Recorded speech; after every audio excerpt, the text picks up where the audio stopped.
ईश्वर देखने में नहीं, उन्हें पाने की उतावली में नहीं, बल्कि मन को समर्पित कर देने में मिलते हैं। ईश्वर देखने में नहीं, उन्हें पाने की उतावली में नहीं, बल्कि मन को समर्पित कर देने में मिलते हैं।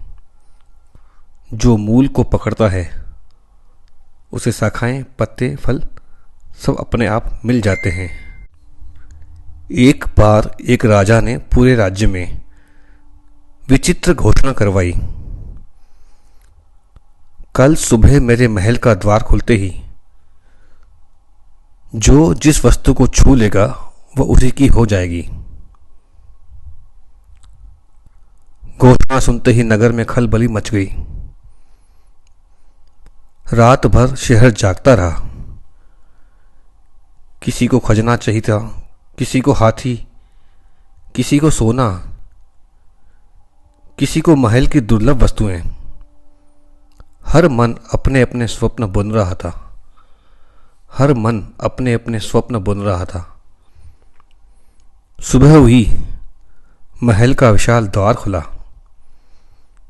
भीड़ ऐसे उमड़ी जैसे नदी का बांध टूट गया हो। कोई खजाने की ओर भागा, कोई आभूषणों की ओर झपटा। किसी की आंखें घोड़ों पर थी, किसी की हथेली सोने चांदी को छूने को मचल रही थी। राजा सिंहासन पर बैठा ये सब शांत भाव से देख रहा था, मानो उसे पहले से पता हो कि भीड़ क्या चुनेगी। पर तभी उस शोरगुल के बीच एक व्यक्ति धीरे धीरे आगे बढ़ता दिखा। न उसकी गति में उतावली थी, न उसकी आंखों में वस्तुओं की चमक। वह खजाने से भी नहीं रुका, न स्वर्ण की परछाइयों से मोहित हुआ, न रत्नों की झिलमिल में रुका। वह तो सीधा राजा की ओर बढ़ता गया। और फिर भीड़ की आंखों के सामने उसने जाकर राजा का हाथ थाम लिया।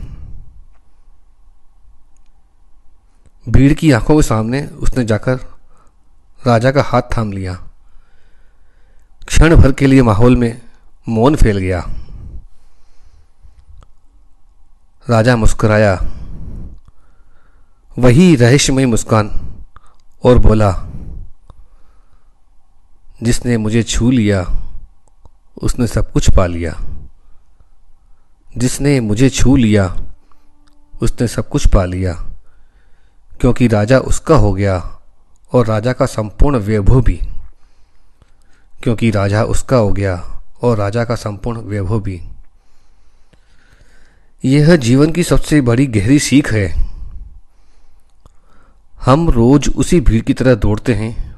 पद, धन, इच्छा, मान, रिश्ते, वस्तुएं, अवसर, पर यह सब क्षण भंगुर है, चमकती धूप की छाया की तरह। जो छाया को पकड़ता है उसकी हथेलियां हमेशा खाली रहती है। जो छाया को पकड़ता है उसकी हथेलियां हमेशा खाली रहती है। पर जिसने मूल को छू लिया,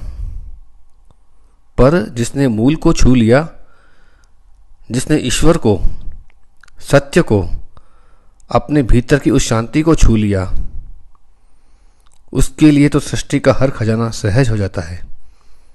उसके लिए तो सृष्टि का हर खजाना सहज हो जाता है। ईश्वर देखने में नहीं, उन्हें पाने की उतावली में नहीं, बल्कि मन को समर्पित कर देने में मिलते हैं। मन को समर्पित कर देने में मिलते हैं। जय श्री राम। जय श्री राम।